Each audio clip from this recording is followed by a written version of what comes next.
Assalamualaikum warahmatullahi wabarakatuh. Salam sejahtera bagi kita semua. Semoga di kesempatan hari ini kita sehat walafiat ya, sehingga kita bisa mengikuti perkuliahan ini dengan serius. Saudara mahasiswa, pada kesempatan hari ini kita akan membahas tentang sistem hukum. Apa yang dimaksud dengan sistem hukum itu? Bagaimana hukum yang dianut, sistem hukum yang dianut oleh bangsa Indonesia dan bangsa-bangsa di dunia. Nah, kata sistem itu pada dasarnya eh, memiliki pengertian sebagai susunan kesatuan dari bagian-bagian yang saling bergantung. Sistem. Jadi segala sesuatu yang ada di alam nyata ini semua sistem. Ya. Kenapa sistem? Karena satu dengan yang lain itu saling keterkaitan dan saling mendukung sehingga itu menjadi sebuah sistem. Ya. Kita di dalam sistem perkuliahan juga pun menggunakan sistem. Nah, bagaimana kalau kemudian salah satunya tidak ada, misalkan ada orang yang ingin kuliah tapi dosanya tidak ada, atau kemudian ada banyak peminat tapi kemudian gedungnya kurang, ya itu sistemnya juga mendukung. Nah, oleh karenanya sistem itu adalah susunan satu kesatuan dari bagian-bagian yang saling bergantung, ya, saling mempengaruhi. Nah, menurut Ersubekti bahwa sistem adalah suatu susunan atau catatan yang teratur suatu keseluruhan yang terdiri dari bagian-bagian yang berkaitan satu sama lain, ya, yang tersusun menurut suatu rencana atau pola hasil dari satu pemikiran untuk mencapai suatu tujuan.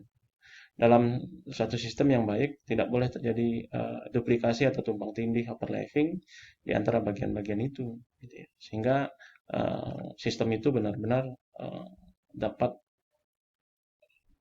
terwujud dan kemudian dapat saling mempengaruhi sehingga ini menjadi kesempurnaan gitu ya.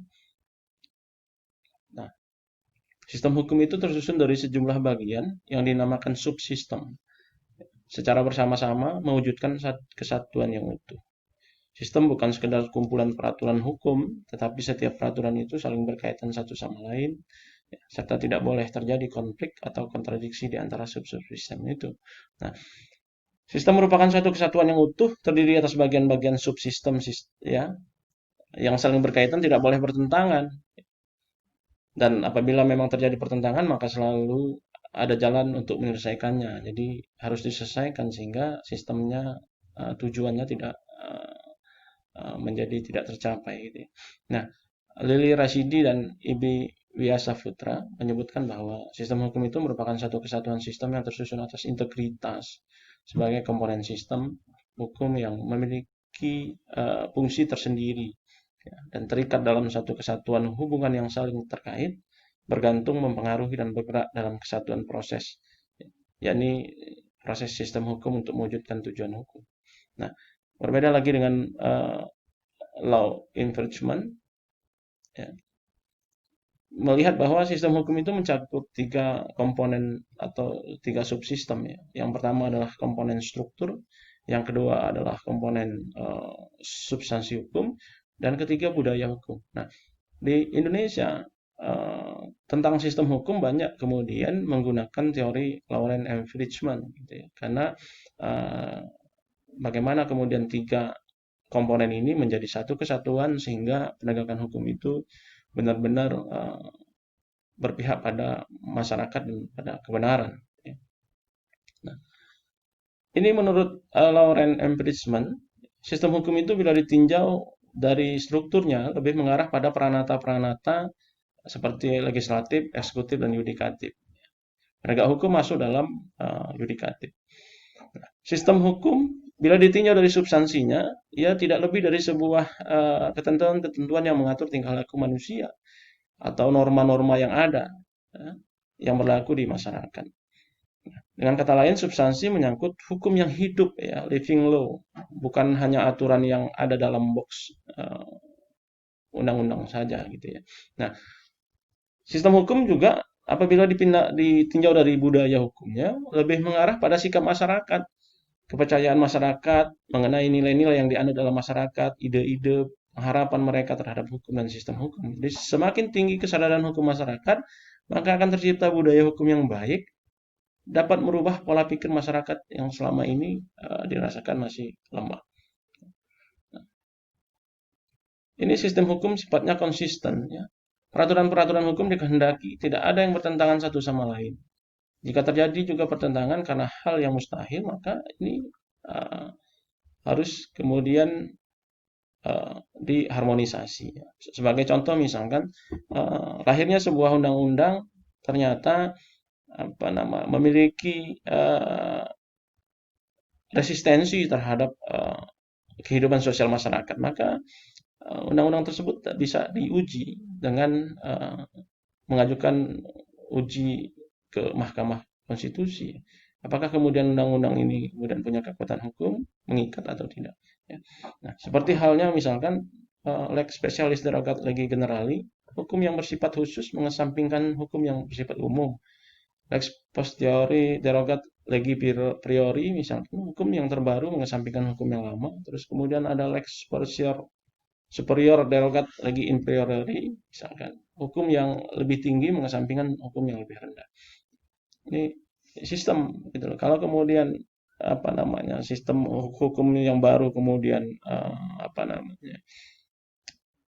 bertentangan dengan hukum yang lebih tinggi atau kemudian bertentangan dengan aturan-aturan yang lain, maka ini bisa diuji gitu ya. Nah, ini sistem hukum di dunia dikenal ada dua. Yang pertama ada Eropa kontinental dan Anglo-Saxon. Nah, dan sistem hukum di Indonesia itu ada sistem hukum adat, ada hukum Islam. Di samping itu juga kita menganut Eropa kontinental. Sistem Eropa kontinental itu negara yang menganutnya yang pertama Prancis, Belanda, Jerman, Belgia, Swiss, Italia, Amerika Latin, Indonesia, sama Hindia Belanda.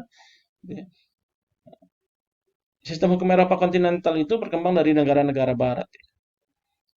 Prinsip utamanya menjadikan sistem hukum Eropa kontinental adalah bahwa hukum memperoleh kekuatan mengikat karena diwujudkan dalam bentuk undang-undang, dalam bentuk tertulis, dalam bentuk kodifikasi lengkap, ya, berupa kompilasi, sehingga lebih mencapai pada kepastian hukumnya. Jadi tertulis dan terkodifikasi itu adalah sistem Eropa sistem Eropa kontinental.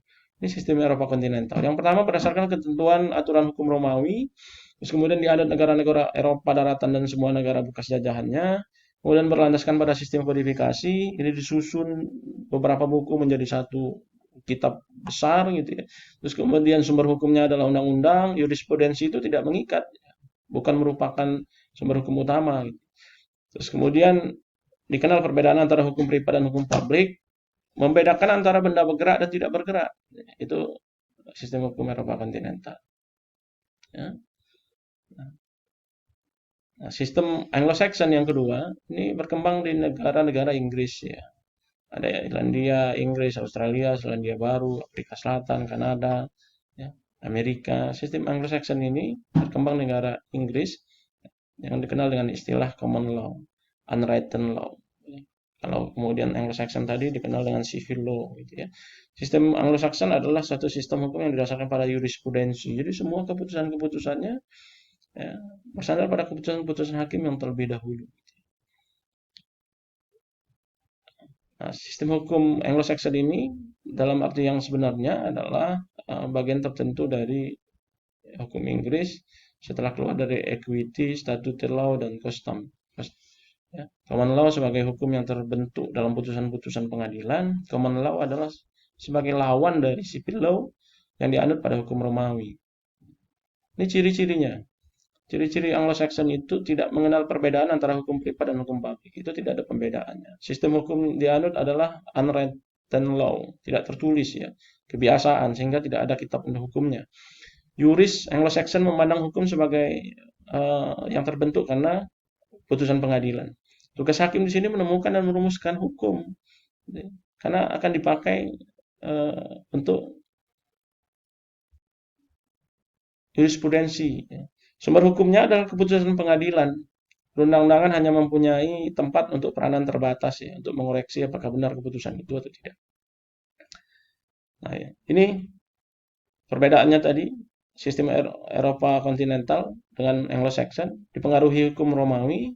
Kalau Eropa kontinental terus kemudian menganut kodifikasi, jurisprudensi tidak mengikat. Sedangkan Anglo-Saxon itu dipengaruhi hukum Inggris, terus kebiasaan atau common law, jurisprudensinya sebagai sumber hukum utama.